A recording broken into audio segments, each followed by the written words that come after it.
Уважаеми зрители, сутрешния ни блог продължава. Гост при мен в студиото вече е Чавдар Борисов. Той ще ни даде полезни съвети как да предпазим дома си от гризачи, хлебарки, бълхи и други вредители.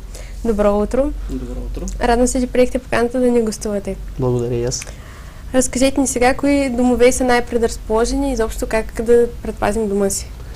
Всички домове са предразположени към наличие на вредители. Това са гризачи и инсекти.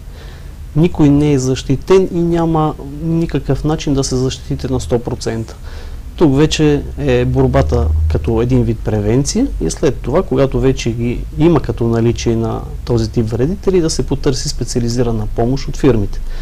Хората по някой път и сами се опитват да се справят с този проблем, но смятам, че който се е опитал и видял, че борбата е много трудна и неравностойна. Тоест всички тези древни препарати против хлебарки, например, и малки отрови, които се слагат по ъглите на дома, не вършат работа? Не мога да кажа, че не вършат работа, но те са непрофесионални препарати. Вие може да си купите, да се опитате да се справите, в много от случаите може и да успеете, но в времето, когато една хлебарка, да кажем хлебарката в момента, тя става резистентна към тези препарати, тогава виждате, че вече не действа. А и не е само препарата. Тук идва вече и значението на специалиста да каже точно какво трябва да се направи, къде да се постави препарата, какво да направим, за да не се допуска на ново наличие на хлебарки, бълхи, гризачи и други. Често ли ви търсят великотърновци и кой е най-големият бич сред вредителите в домовете? Ами в великотърновци имаме доста заявки частни, говорим за жилища, за апартаменти, за мазета, за тавани.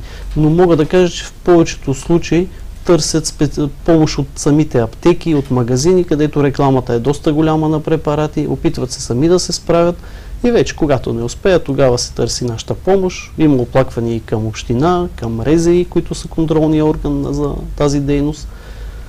И пак казвам, когато вече не успеят, тогава търсят специализирана помощ. Вие защо решихте да се занимавате с този нестандартен бизнес като собственик на тази фирма? Ами аз съм управител на фирмата вече 15 години в Велико Търново. Преди това от 95-та и 6-та година започнах да се занимавам с този бизнес. В началото тази дейност беше чисто дори беше отдел към ХЕИ на времето, сега РЗИ. Впоследствие тези отдели се отделиха като фирми и започнаха да функционират като общински и държавни фирми. Ние бяхме едни от първите, които започнахме частен бизнес в тази дейност. Просто имахме опита от преди това с моите колеги. Трудно ли? Какво е самото естество на работата? Ами в началото, когато го видях, аз смятах, че е нещо елементарно и лесно. Взимаш една пръскачка, поставяш вътре един препарат и започваш да пръскаш по хлебарките. Или взимаш един препарат и го поставяш в едно мазе и унищожаваш гризачите. Оказва се, че не е така. И мога да кажа, че това е един дълъг процес, който няма край. Реално постоянно изникват нови и нови методи за борба с вредителите, нови препарати, техники, с които боравиме и работиме. И смятам, че е много трудно един човек, който иска сериозно да се занимава с тая дейност, да се обучи в рамките на 2, 3, 5 седмици, дори и години.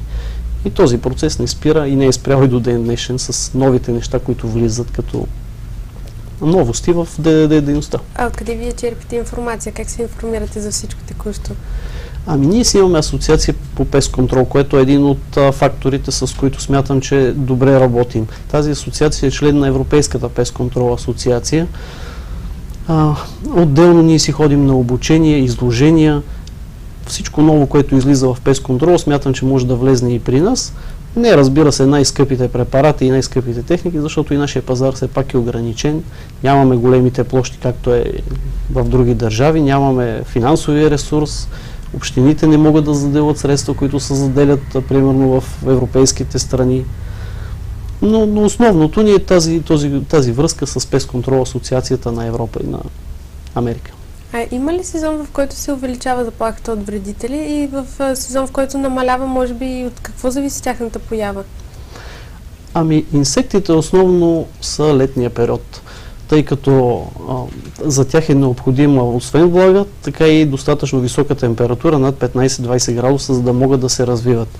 Гризачите обратно, те пък повечето са активни през зимата, защото навън няма храна, която те да използват, студено и започват да влизат по домовете на хората.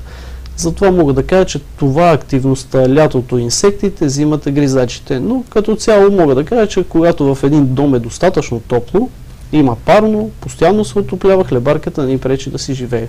Бълхите също, зимата не са толкова активни, но в мазето е достатъчно топло да могат да поддържат да си ги имат цяла година. Гризачите, пак казвам, те са зимата, но не е невъзможно и лятото да влезне вътре по канална мрежа, на ВиК се движат много. Че по всяко едно време. Казахме, че препаратите, които се продават в магазините, не са професионални, не са толкова ефективни, но все пак можем ли да дадем кратки препоръки на зрителите как да предпазят дома си, за да не се налага да ви потърсят? Аз не казвам, че не са ефективни, но те са малко по, да го наречем по-народно, слаби. Защото те са направени малко или много с търговска цел. Да видите вие вашия ефект, да го купите и след известно време пак да си купите. Докато една фирма поема гаранция при извършване на обработката.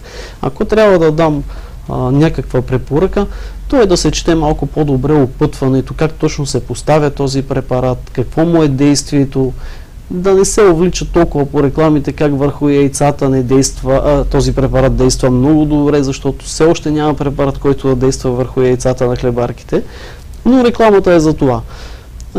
Но бих казал, че трябва да направим една превенция в дома си, отколкото да стигаме до препарати, защото първо безвреден препарат такова нещо няма. Всички препарати, малко или много си имат някаква токсичност. Най-вече четете опътването. Доста сериозни са вече изискванията към тези опътвания на препаратите и смятам, че това е напълно достатъчно да се опита сам човек да си реши проблема с вредителите. А освен препаратите, за които говорим в момента, професионални или не, какво друго оборудване използват служителите ви? В една ДДД фирма се използват, основно от големите фирми мога да кажа, се използва много голямо количество, много голямо като размер и брой техника. Започваме от най-малката, това е една ръчна пръскачка, която хората са свикнали да виждат, когато се поставя препарата течни и се извършва дезинсекцията. Оттам натам има техника, която е специализирана за борба с комари, която е ОЛВ генератор с студен и топъл аерозол. Има други генератори, които са за извършване на наземна обработка срещу кърлежи и бълхи. Използва се авиационна техника, която е за по-големи площи. Последно време вече навлизат, все още го няма в България, но мисля, че ще го внесем и това, дроновете, които са много актуални в днешно време, за по-малки площи, където няма достъп за третиране, защото за комарите основно се третира във влажни зони. Там не можеш винаги да достигнеш с техника, с джип, с каквото и да било. Трябва или авиационна техника, или този тип дронове, които в момента навлизат. Можете ли с едно посещение да върнете мира в дома или се налага по няколко пъти, за да бъде ефективно? Тъй като цикъла на размножение на хлебарката, основно говорим, което е основният вредител в къщите ни, е такъв и както обясних, че върху яйцата не действа абсолютно никакъв препарат, обикновено са необходими 2 обработки и горе-долу през 15 до 20 дни. Първия път да унищожи живата фаза, след това, което се е излюпило от тези яйца, да се унищожи. Хубаво е да се поставят гилообразни препарати, които имат по-дълготрайно действие. Това е един от съветите, когато си купуват препарати, нека да са гилообразни. Те имат по-дълго действие. И обикновено не са и толкова токсични, защото един течен препарат, малко или много той си има изпарения, действа контактно. Хората вече, особено децата, са много алергични. Тъй, че по-добре да не рискуваме с тези, а малко или много да обръщаме внимание на този тип. Интересно ме, тъй като почти във всеки български дом има домашен любимец. Има ли някаква закономерност, дали ако имаме куче или котка, например, това ще предизвика вредители в дома ни? Ами кучетата и котките не са проблем като животно в къщи. Проблем става, когато се извеждат навън. Тогава, ако парка, примерно, в който излезнете, там където не е окосено, има бълхи, те могат да се внесат с тях вътре. Кърлежи по този начин се пренасят. И основно това е, което може да пренесе едно куче и една котка. Това са кърлежите и бълхите. Няма някакъв друг проблем, не са някакъв фактор. Разпръснатата храна, която е долу на едно животно. Може би хлебарки събира? Ами самата храна може да ги събере, но те няма да влезнат с самото куче или с котката вътре. Просто ако си ги имате вътре, самата храна предразполага това нещо да може да се развъжда малко повече. Добре, казахме, вашата фирма се бори с гризачи, хлебарки, бълхи и други вредители. Кой от всички тях е най-труден, за да бъде прогонен? Ами не мога да кажа, че има лесен. Най-трудно може би са дървениците, защото последно време, значи много години в България не е имало този проблем, може би 40-50 години. Тук от 7-8 години този проблем го има. Не знам какво стана, откъде се внесе, но много от хотелите се оплакват от това нещо с чужди туристи, от селата също, когато се носят мебели. Дървеницата е нещо, което много трудно се унищожава, защото тя живее във всички цепнатинки на леглата, на матраците, на такива места, където много трудно можем да третираме. И там за една обработка дори на нас ни е необходимо някой път 4-5 пъти посещение, за да можем да го решим този проблем. А всъщност е много неприятно, защото алергичната реакция от охапване е много сериозна. Хапе нощно време, не се вижда. Смятам, че дървеницата е най-трудна за унищожение, но най-разпространена си остава хлебарката в домовете ни. Исках да попитам, тъй като сега ми хрумва пчелите.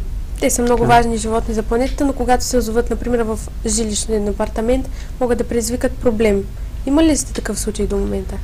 Имали сме случаи тъй като аз не съм много добре запознат с пчелите, как точно се размножават, какво се прави, но съм виждал пренесена цяла пита в дом. Домове, където не се живее, или на тераса на домове. Не знам, заселват се и цялата пита остава там. Тогава ние, тъй като не сме специалисти, а и не трябва да се унищожава пчелата, се обаждаме на колеги, които са специализирани в това нещо. Те идват, улавят си целият кошер, дори се ги дават на такива пчелари, които да си ги развъждат. С усите е по-неприятно, защото първо тяхното ожилване е по-токсично. Там вече трябва ние да се бориме, защото това е вредител, който пречи общо взето, няма някаква полза от него. И е опасно, защото когато отидеш да ги третираш, те усещат това нещо, трябва да си със защитно облекло. Хората някой път не го разбират и влизат вътре, а те вече са вътре. Което е опасно. Което е опасно. С стършелите е същото нещо. Последните години имаме много оплаквания от стършели, особено по вилните селца, квартали и така. Какво представлява защитното облекло, което носят служителите ви? Защитното облекло, което е ежедневното, не е толкова специализирано. Там си един гащеризон, който с ръкавици, с маска, с шапка, до толкова. Когато обаче третираме наличие на пчели, на стършели и на оси, тогава вече се ползват този тип защитни облекла, които ползват пчеларите с абсолютно цялостно гумирано облекло. С маската, с гумираното облекло, с бутушите, с абсолютно всички защити.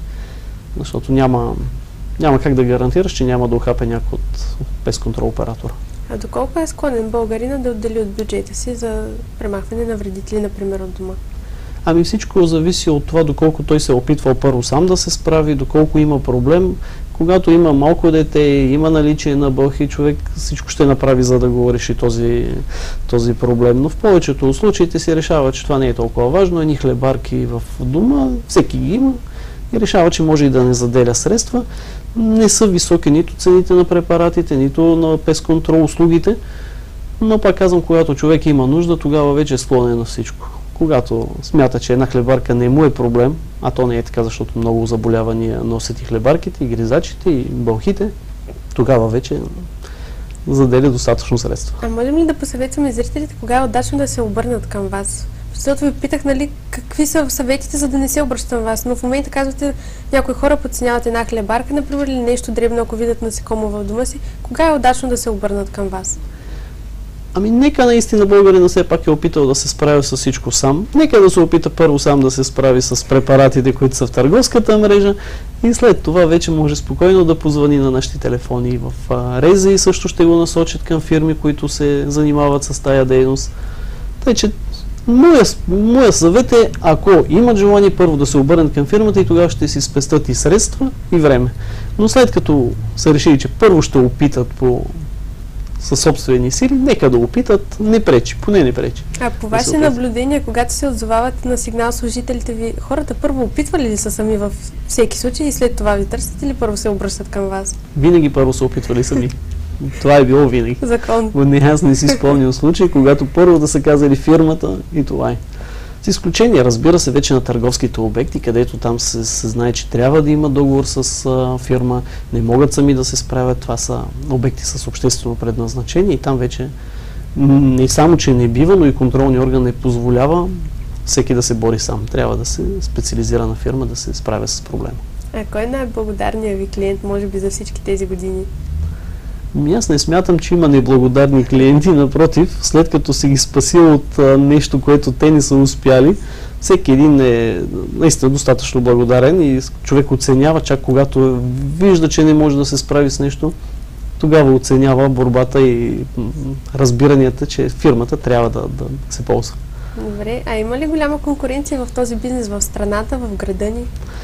Както навсякъде и тук има конкуренция в нашата дейност, тъй като самото законодателство в момента малко или много предразполага да се омаловажи тази дейност. Реално в момента всеки един ръководител, който е човека, който лицензира дейността, има право да си даде своето свидетелство или своя лиценз на всяка една фирма. И след това контрола се губи. И затова казвам, че в момента конкуренцията е голяма, но на ниско ниво. Малко са фирмите, които могат да си позволят да имат във фирмата достатъчно специалисти, еколози, биолози, които да боравят с тази техника, да следят новите тенденции и препарати. Тъй, че като сериозни фирми на пазара не са много, мога да кажа, че са до 3-4 максимум, но в малкия сектор, където са основно апартаментчета, смятам, че конкуренцията е голяма в големите градове. Колкото е по-малък града, хората виждат, че не е чак толкова ефективно това нещо, като бизнес. Аз много ви благодаря за това гостуване. Аз също благодаря. Уважаеми зрители, гост при мен в студиото беше Чавдар Борисов, който ни даде полезни съвети как да предпазим дома си от гризачи, бълхи, хлебарки и други вредители. Останете с нас, следва гостуването на кардиолога доктор Бенов.